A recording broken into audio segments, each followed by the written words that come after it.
My fiance asked me to sign a prenup, with which I have no problem. I received a copy of it on Monday, and I showed it to my friend, my fiance's cousin, because she was curious, and she's the only person I know who has any experience with prenups. Reading the prenup is how she discovered something she was supposed to inherit has already been given to my fiance, and nobody told her. She's understandably upset, and it's causing a lot of drama in their family. Everybody knows she found out because of me, and they're upset with me and blame me for the drama. My fiance's dad asked me why I showed it to her, and when I explained that I wanted her opinion since I didn't have any experience with prenups, he told me that's what the lawyer was for, rudely. My fiance did defend me, but even he's upset that I showed her, since he thinks the prenup should have been kept between us. Am I the idiot? Not the idiot. Get your own lawyer. Do not expect the lawyer who prepared the document for your fiance and his family to represent you. You've learned something more about how that family operates. First, they keep secrets from one another. If no one had done anything wrong, there wouldn't be anything to hide. Yep, they not only keep secrets, but they also break promises and cheat a relative out of their inheritance. The family worked collectively to keep this secret from his cousin, and then blamed her when the secret got out. OP would be wise to reconsider joining this family. If they screwed her, they might screw you. Agree, they got caught red-handed. They're blaming you for their lack of responsibility and possible shady dealings. You need to discuss a prenup and get opinions from your family and friends, including an attorney. You need their advice and an objective opinion. They may see something you don't, and they have your best interest at heart. If your fiancé and his family disagree with this, it begs the question of what they have to hide and what other expectations they have of you in the future. I need to disagree with you. OP does have her own lawyer. That's the only person you should be discussing it with. It was inappropriate for cousin to even ask. I don't think OP intentionally did something wrong, but I don't think everyone has had a prenup. I did. I had to list every single one of my assets, home, bank account and amounts, investments and amounts, retirement account and amount. That information should not be circulated. Are any of us cool with our cousin or our partner's friends knowing the details of our banking information, much less knowing every valuable inside your home? That's where OP screwed up. Cousin can provide zero useful information in the negotiation process.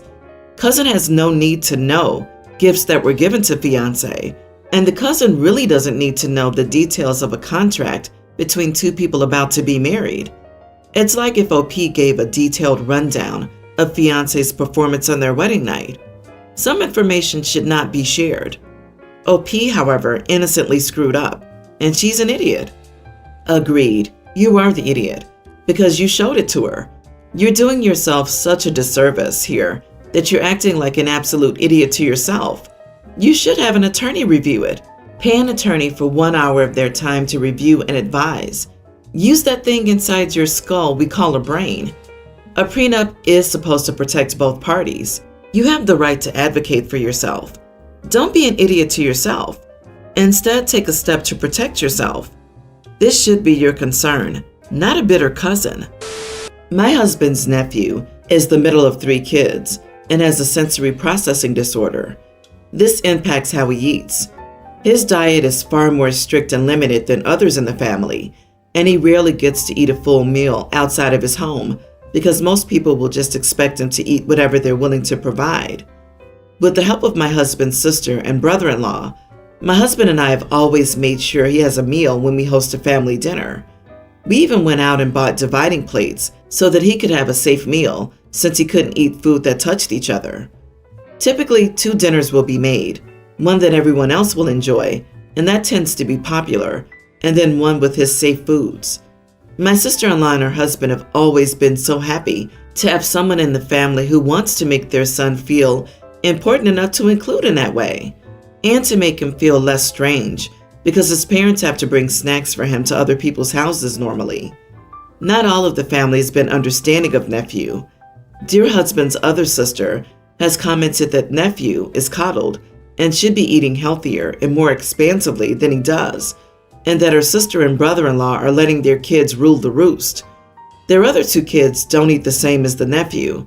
They have larger diets that are more in line with what she thinks he should be eating. And I pointed that out to her before, but she thinks her nephew is just as capable as his siblings. Sister-in-law and mother-in-law, the last time we hosted, complained that nephew had such a full meal made for him when they also had a full meal made for them. My husband told them he deserved a full meal. They said if he could get noodles, they should be able to get them too. I replied that we only made enough for nephew. They told me they wanted noodles. Nephew was upset, so my husband told his mom and sister to knock it off. They suggested we take the noodles from nephew and give them to them. My husband said that they could leave if they kept it up. After dinner, I told them they were not getting nephew's safe foods and that everything provided in their meal was their preference, so why were they acting like that? They said it was rude to provide food at a dinner party that not all of the guests could eat. I said they don't mind doing that every time nephew eats at their house. They told me it was different. I told them to accept the food we provided for them or they didn't need to come, but I wouldn't take for my nephew to give to them. They said I was a rude host and inappropriate. My husband made them leave. Am I the idiot for this? Next time you host, serve nephew's bland safe foods to everyone. When people question it, tell them that mother-in-law and sister-in-law insisted that it was rude to serve nephew a different meal, not provided to everyone. Since nephew cannot eat what you would have provided for everyone else, it naturally follows that the only way to make mother-in-law and sister-in-law happy is to serve everyone the food that your nephew can eat. Bon appetit, and be sure to thank mother-in-law and sister-in-law for simplifying the menu for everyone. Don't forget to ensure that the portion sizes are the same. Get matching divider plates and kitty cutlery too. We have to be fair, you know, and since your nephew couldn't possibly finish an adult portion, everyone else would have to eat smaller portions as well. You are so unbelievably not the idiot in this situation. Good on you and your husband for being good humans. I can't believe some people would act so childishly. I'm so happy your nephew has people in his corner. Don't stop fighting for him. My wife has sensory issues. She's never been to a doctor for these issues, so it's truly self-diagnosed. She thinks that since she hates loud noises and doesn't like to be looked at, that she has sensory issues. Not trying to discredit her, but it's over the top on some days. She gets super overwhelmed and irritated if two people are talking at once. Or as mentioned above, if anything or anyone is looking at her, she gets self-conscious and angry. On to the real issue. I got a dog about a year ago. Her name is Lola, and she's a corgi. She's very energetic and needy, but training is going well. My wife has a cat, whom we've had for like 4 years, I believe. She's always had a problem with my dog. The reason being is the fact that my dog is needy. She loves being touched. She wants to follow us everywhere. She whines when she wants attention. She'll sleep on any article of clothing we have on the floor that has our scent before sleeping on her dog bed or in a kennel. She constantly sniffs the air or floor whenever we eat, and often sniffs the trash can or litter box. But my wife has an issue with most of these behaviors, mostly the whining, but due to her resentment from the whining, she takes issue with the dog sleeping on our clothing or even sniffing around when we have food on it. It irritates her to no end.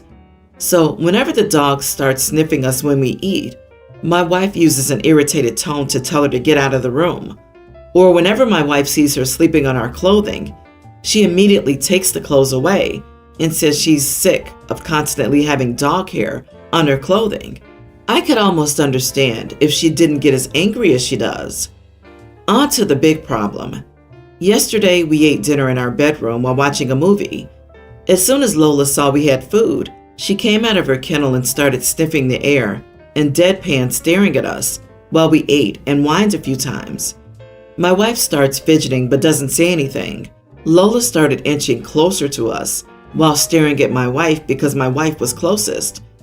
Finally, my wife looked at me and said, "You want to speak to her, since you get angry whenever I do?" I told her to just ignore it and act like she wasn't there.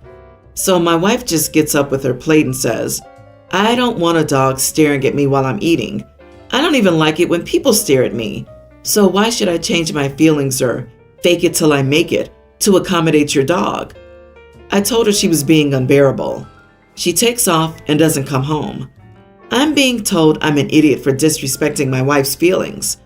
Am I the idiot? ETA. My wife wants to get into therapy, but we're trying to save for our house, so it's my fault that she hasn't gotten it. I have mentioned a few times whenever she suggests therapy that we are trying to save for our house, so that it's my fault that she hasn't gone yet. She will get her therapy eventually, however. As for the clothing on the floor issue, my wife is very tidy. None of her clothing is ever originally on the floor, but mine is. Lola reaches up, takes my wife's clothing off the hooks in her closet, and makes nests out of them. We do not have a closet door. You are the idiot. I was on your side at first, but I've changed that. You won't let your wife seek professional help for her issues because you want to save for her house instead, even though professional help would change her life. You got a dog you were pretty sure she didn't even want, and now you're not training her. Get a divorce. You clearly don't like your wife, much less love her. Exactly. Train your dog not to beg. Your dog shouldn't be approaching you and staring at you while you're eating. Your wife has legitimate struggles, and your response is to label them as complaining and to prioritize your dog's comfort over your wife's. Wow. True, and they can both, gasp, pick up clothes off the floor so the dog doesn't sleep on them. Have they never heard of a hamper? It sounds like OP needs a dog trainer who trains the dogs and the humans. And yes, a good trainer does that.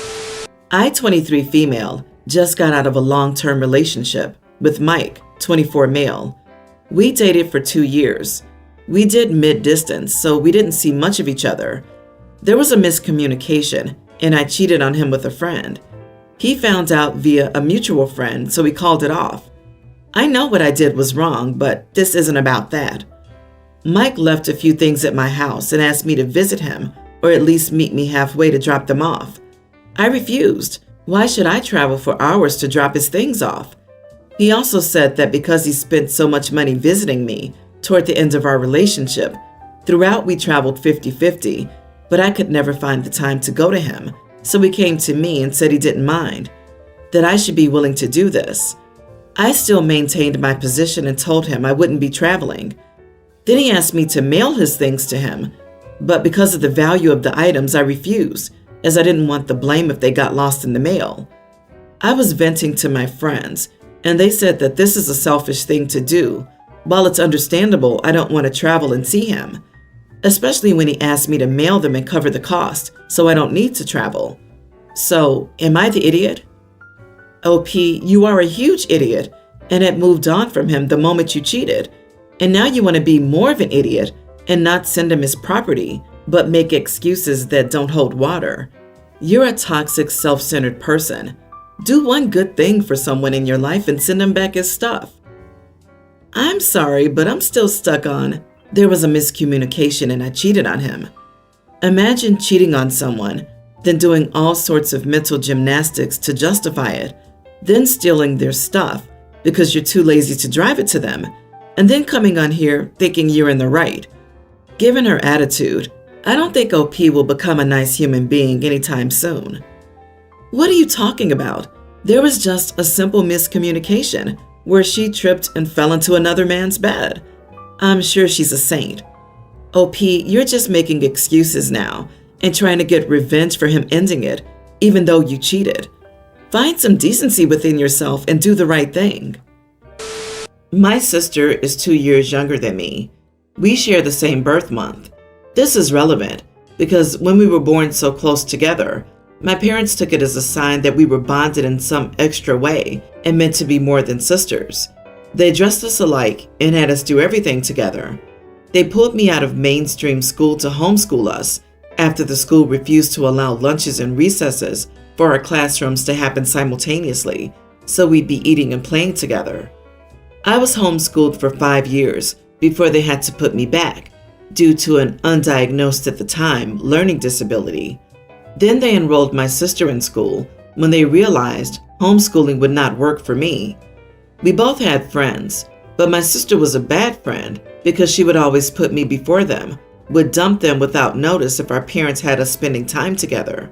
And more than once, she forced them to let me hang out with them. My sister loved how our parents raised us. I hated it. We shared a bedroom despite being the only kids and having a 4-bedroom house. We were in the same extracurricular activities per our parents' insistence. We had joint birthday parties every year. We had to prioritize each other before friends, meaning if our sibling wasn't welcome at a party we were invited to, the person asked didn't get to go. I got my freedom when I moved out and started college. It was weird at first. I wasn't used to freedom, and college was a struggle for me because of my learning disability, but I loved it. I thrived on it. I never once missed my sister or my parents. She assumed she would move in with me once she started college, but I said no. I had already cut our parents off at that point and had been in low contact with her, but she still pushed it.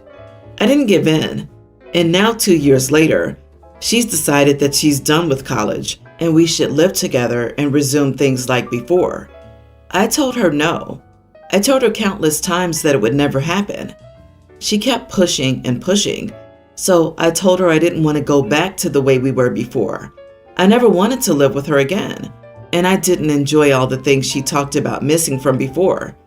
I told her I would not change my mind and that she needed to move on. She was crushed. I knew she'd be upset. It was my only choice to get her to back off. She cried that we're sisters, and our relationship had been so good before. I told her it was only good in her eyes. She called me a lousy sister and ended the call. A few days later, she decided I needed to apologize and work on returning to how we were. Am I the idiot? Not the idiot at all. The way your parents raised you is truly bizarre. Even twins are two separate people with separate personalities, habits, likes, dislikes, etc. It would be best if you had been free to have time and privacy, different birthdays, friend groups, etc. As soon as I read More Than Sisters, I thought, uh-oh. Not to mention, what is more than sisters? Conjoined twins? Matching outfits are cute on little kids, but after a certain point, everyone moves past that. All very bizarre parenting behavior, and I'm so sorry for your experience. No one should hate their childhood. That's not a relationship, sibling or otherwise. That's toxic codependency, like Sam and Dean level codependency. You don't need to get back to how you were. You need to cut your whole family out, sister and parents both. They created and fostered this unhealthy dynamic, permanently warping you two. She seems to actively need said dynamic, which is not her fault, but that's not on you.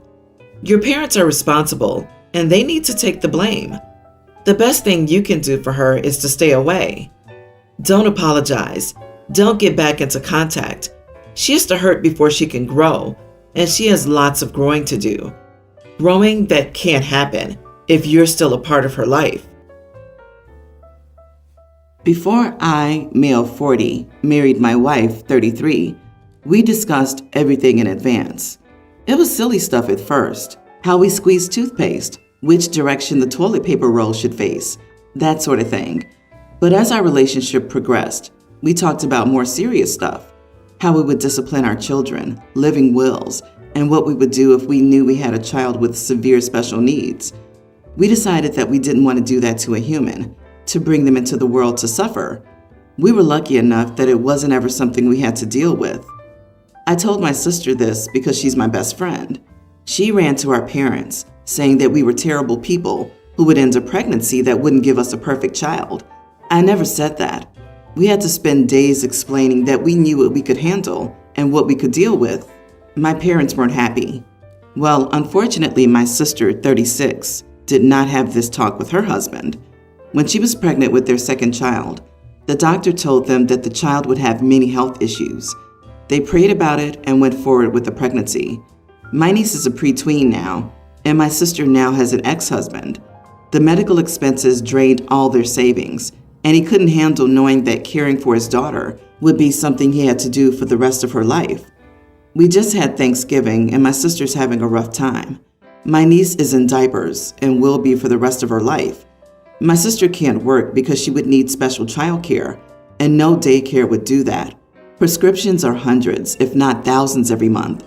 My parents are helping her, but my dad has had to postpone his retirement to be able to give her money. My wife and I help with about $500 a month. It's not much, but it still puts a hole in our budget. My sister wants to move in with me, so my wife, who works from home, and my mother-in-law, who lives with us to help with our children, can help her with my niece. We don't have room for 3 more people. She's moving in the nephew too, or the budget to make our house accessible. So I told her that we're not responsible for her life choices. My parents say that I need to step up and help, or they'll give everything to my sister when they pass away. I told them that's a great idea. My family doesn't need or want their money, and they should set up a trust for her now. But I guess that wasn't the answer that they wanted, because everyone in the family is calling me an idiot for not taking care of my sister and niece. So I guess I'm asking if I am the idiot for not wanting to be in a situation I intentionally avoided. Not the idiot. Your niece isn't your responsibility. Your sister needs to talk to get your niece on disability and look into group homes if she hasn't already done so. This little girl will be too big to lift without help in a few years.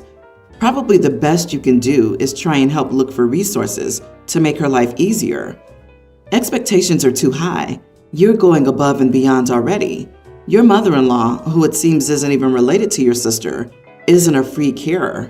His father had to postpone retirement now, and she expects OP's wife's mother to also sacrifice her own golden years for her daughter as well?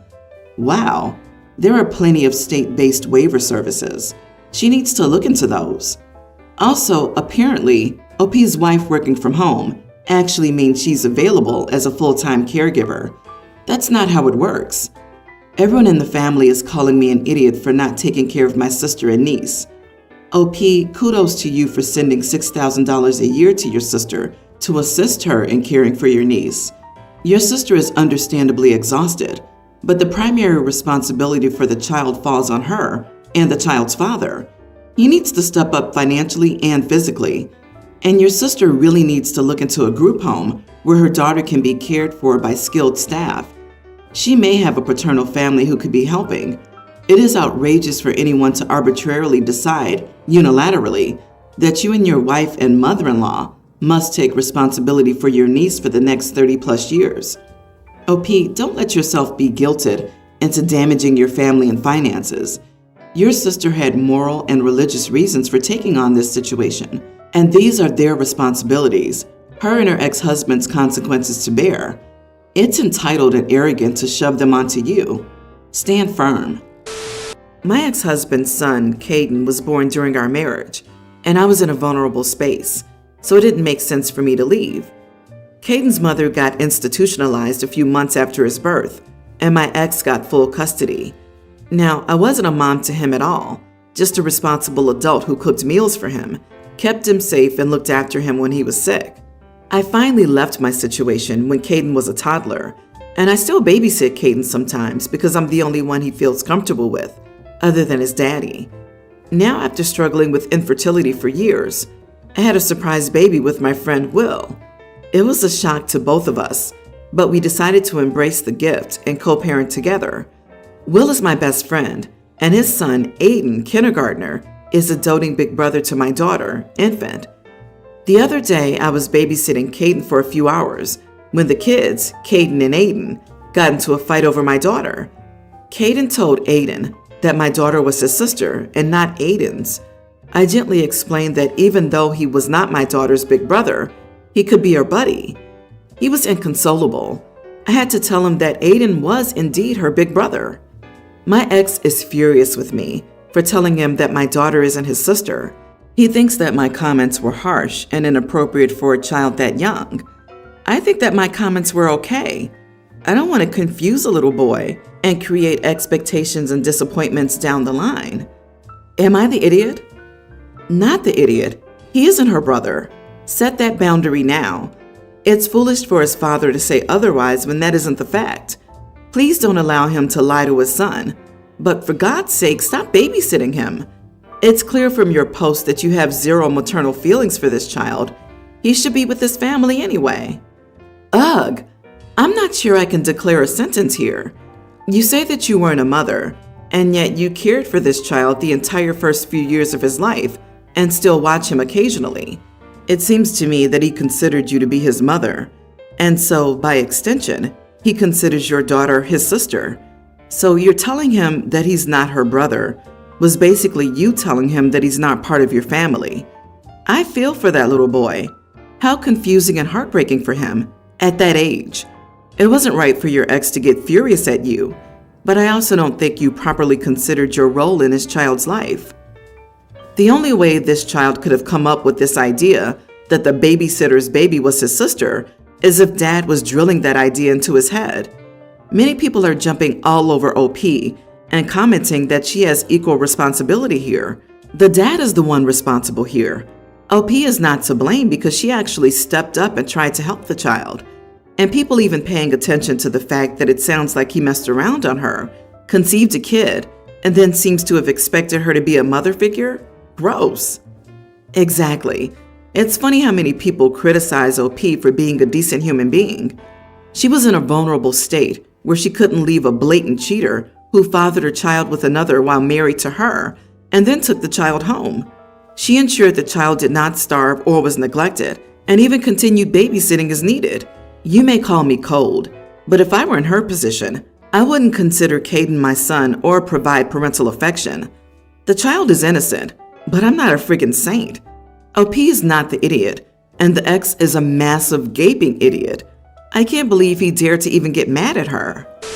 I'm male 29, have a girlfriend, Lily, 26. Lily and I have been dating for around 8 months. I have a daughter, Alice, pre-tween, whose mother is my ex-fiance, Rachel, female 29. Our relationship ended for multiple complicated reasons, which I won't get into. However, it mainly boiled down to us simply not being romantically compatible. Rachel and I are on good terms. We've had a few petty disagreements initially, but we've been able to co-parent well. Lily never had an issue with me being a single dad, and she interacts really well with Alice. However, recently I think Lily really overstepped and acted inappropriately. Last week, Alice's school had a fair. There were games, prizes, food, and music. Alice is in her school's dance club, which was doing a performance towards the end of the fair. I talked to Rachel about the event, and we agreed that I would take Alice to the fair, and Rachel would meet up with us at the event, and then take Alice back to her home. Lily insisted on accompanying me and Alice to the fair, and I didn't see a reason as to why she couldn't come along. However, Rachel didn't meet up with us when she agreed to. I tried to call her a few times, but she wasn't answering. Lily seemed a lot more annoyed about it than I was and went on about how Rachel shouldn't be late and needs to prioritize her time better. I told Lily she was just probably stuck in traffic or something and that it was no big deal. Rachel ended up being 2 hours late and didn't arrive until after the dance performance. She said that her boss made her stay behind past the time she was supposed to finish and was apologetic. Rachel is usually on time. I will admit that Alice was pretty disappointed, but these things happen. Lily was fuming angry and confronted Rachel in front of Alice. She accused Rachel of not caring about her child and being hopelessly disorganized. Lily told Rachel that her own mother was like her and that she hated her for it.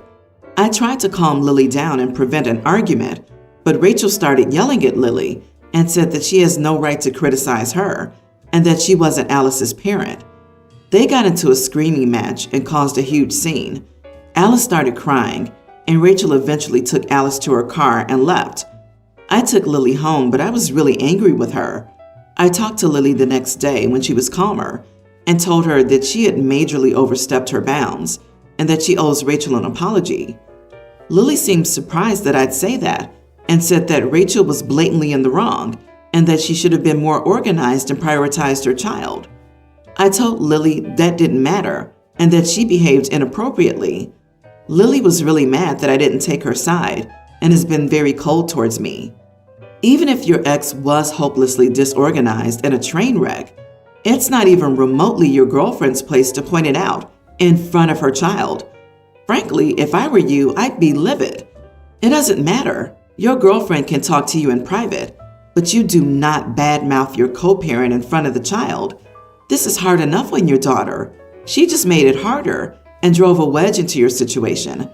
I'd be telling her she needs to apologize or she can move on. Not the idiot. Not even close, dude. This is a nuclear level offense on your girlfriend's part, not a small misstep. Even if she was triggered because of some childhood issues, her reaction suggests that she's deeply unstable. The fact that she was surprised when you asked her to apologize is another terrible sign. She really doesn't see what she did wrong, and it was a doozy. Your child's emotional safety and your positive co-parenting relationship with your ex are your priorities here. Unfortunately, your girlfriend does not respect either one. If I'm honest, it's even boundary pushing to request to come to your child's school after only 8 months of dating. I will let this relationship go. If you don't, you'll look back and think of this incident as the siren you ignored. So, my ex-husband and I split about a year ago. He had been cheating for over half of the number of years we had been together, and I caught him in bed with a man and a woman. He was bi, but I divorced him soon after despite all the pleads, and we went our separate ways. I've tried to explain briefly, without outing him to my daughter, teen, why we're splitting. My intention was never to turn her away from her dad or make her hate him. We had originally stated that we would try to keep this brief and shelter our daughter from this harsh time as much as possible. Lately, she's been very hateful and disrespectful towards me, and for the longest, I couldn't understand why until she got into a fit and told me that I ruined her life and that if I had just kept my legs closed, she would still have her family back together. This shocked me. At first, I was angry, but then I was confused about where she got this information. I had asked her before, and she said that she wasn't going to talk to me when I was the one who ruined her life. So I called her father and asked him if he knew anything about this and if he had told anyone that I was the one who messed up. But he dismissed everything and said he had no clue where she had gotten that information from. Now, I was really confused and back to angry that she said this to me, but I chose to wait until I knew what was going on. I tried talking to her multiple times, but she continued to shut me down and say that I ruined her life. I'm a terrible mom. I chose myself above her family, and I'm the only one to blame for her not having a mom and dad together. So I reached out to all family and friends to see if they had said anything that would lead to this as well. Now, I'm not proud of this, but I saw a message come up on my daughter's phone, and I peeked at it. The message read, "I know, sweetie, just 3 more days," and it was from her dad. So I opened the phone to see tons of messages of the two going back and forth, with her telling him that she was sick of being here. She didn't want to be near me after I did that, and she couldn't believe I would cheat. She's disgusted by me, and her father just agreed and consoled her. I'd asked him multiple times if he knew anything about her behavior, and he said no. He blamed me for no reason. I called him once again after that and messaged him about it when he didn't respond and got left unread. I sat my daughter down and told her that I knew she was angry at me, and I had tried to shelter her from this and keep her as far away from this as possible, but I won't be held accountable for actions that weren't mine. I left any and all questions that I couldn't say without his perspective. She was shocked and apologized for her behavior toward me. This wasn't some petty revenge to get back at him, but I can't have my relationship with her ruined either. I'm now getting blasted by all of my family and his for doing this. So, am I the idiot? Not the idiot, and you should screenshot and keep those messages of him turning her against you.